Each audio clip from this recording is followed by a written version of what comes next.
नया गाइडलाइन आया है, हाँ कल रात में ही ये प्राप्त हुआ है शाम को। तो इस पर हम लोग चर्चा करेंगे और मोटा मोटी लगातार हम लोगों की नज़र है कि किस तरीके से हम लोग आने वाला समय में लॉकडाउन का पालन करेंगे, कहाँ छूट देनी है, कहाँ नहीं देनी है।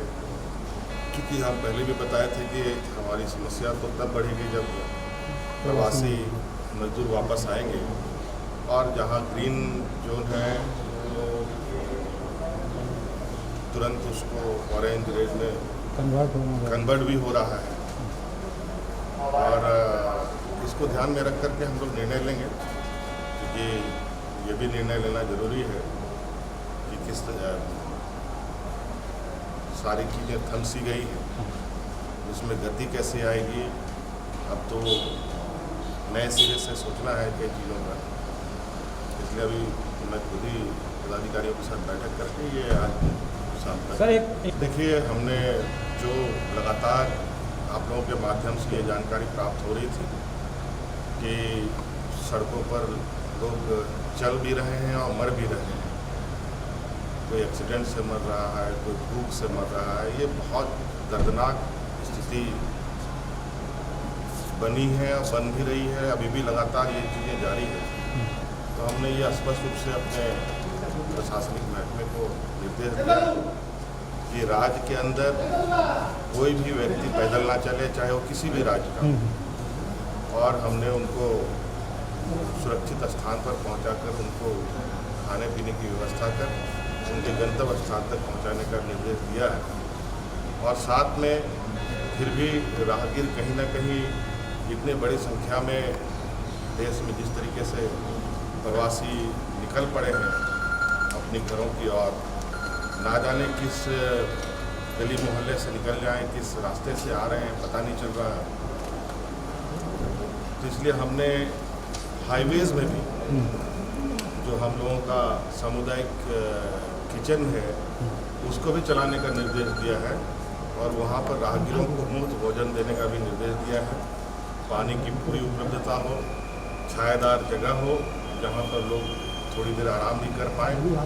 और ये बिल्कुल हमारे नज़र पर है, हम देख रहे हैं लगातार। अभी तक ऐसी कोई राज्य के अंदर इस तरीके की, हालांकि लोग बसों से भी आ रहे हैं तो अपनी अपनी व्यवस्था से आ रहे हैं, उन सभी को जहां अगर ये सामुदायिक किचन मिलता है, दिखाई देता है, हर 20 किलोमीटर के दायरे पर हमने ये निर्देश दिया है कि पूरे राज्य के अंदर जो सड़कों पर है वहाँ पर सामुदायिक किचन चलाया जाए। क्योंकि ये किचन की व्यवस्था तो हमने पंचायत स्तर पर पहले ही चालू कर रखा है और आज शायद इसको देखकर आपको लगेगा कि राज्य के अंदर खाने को लेकर कोई हाहाकार नहीं है, कोई परेशानियां नहीं है। तो आज हमने राहगीरों के लिए भी ये व्यवस्था की है।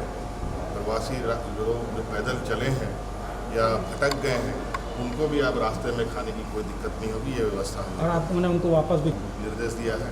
और अगर दूसरे राज्य के लोग हैं उनको भी उनके राज्य के लोगों से संपर्क स्थापित कर वहाँ तक पहुँचाने का काम प्रशासन करेगा। हाँ, ये बातें थोड़ा सा गाँव के अंदर तो ये थोड़ी सी खबर है ज़रूर, और गांव के लोग भी सतर्क हैं।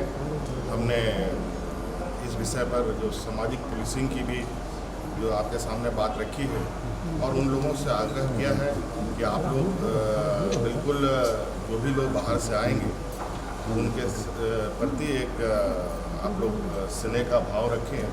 कोई भी किसी भी तरीके का कोई ऐसा अभद्र व्यवहार ना हो जो हमें शर्मसार करे। और आप प्रशासन, अगर आप लोगों की सुरक्षा में कोई चूक होती है तो ये निश्चित रूप से गांव के लिए, लोगों के लिए बहुत तकलीफदेह होगी। तो इसके लिए आप प्रशासनिक व्यवस्था की मदद ले सकते हैं। और आज हमने पंचायत स्तर पर भी क्वारंटाइन का व्यवस्था कर रखा है, जहां गांव के ही लोग अपने गांव के लोगों की देखभाल कर रहे हैं और ये बहुत बेहतर तरीके से चल रहा है। और इसी का नतीजा है कि आज आपने देखा होगा कि रांची में भी जिस तरीके से संक्रमित लोग ठीक हुए हैं, जिसको आए दिन एक बहुत बड़ा हवा बनाया गया, रांची को, हिंदपीढ़ी को टारगेट किया गया। और आज मुझे लगता है कि बहुत जल्द अब ये रांची, हिंदपीढ़ी रेड जोन से बाहर आ जाएगा। ऐसी मुझे सर उत्तर प्रदेश से अब इस पर मैं बहुत ज़्यादा टिप्पणी नहीं करना चाहूँगा। जहाँ हमें कोई ऐसी खबर मिलती है तो उस खबर पर हम तुरंत संज्ञान लेते हैं और उस पर हम लोग आगे कार्रवाई करते हैं। और आज आपने देखा होगा कि उन मजदूरों को फिर एकदम सम्मानजनक तरीके से उनके गांव तक पहुंचाने का भी काम किया गया। जो बीमार हैं, जो ये जिनको चोटें लगी है, उनके लिए भी व्यवस्था है। और हमने घोषणा भी किया है कि जो जिनकी मृत्यु हो गई है उनको 4 लाख रुपए प्रति व्यक्ति दिया जाए और जो घायल है उसको 50,000 रुपये आपके ट्वीट पे के लिए घर वापसी के लिए गाड़ियों तो छोड़िए, इनकी मृत्यु होने के बाद भी एम्बुलेंस उनको उपलब्ध नहीं होता है। ये इससे बड़ा दुर्भाग्य है और कुछ नहीं हो सकता है। हम अपने संसाधनों से जितना सहूलियत देने का प्रयास है हम देने का काम कर रहे हैं। और निश्चित रूप से ये हमारे लिए एक ऐसा समय है जहां हमें सरकार को अपनी एक संवेदनशीलता के साथ इन मजदूरों के साथ खड़ा रहने का हमने संकल्प लिया है और आज लोग खड़े हैं।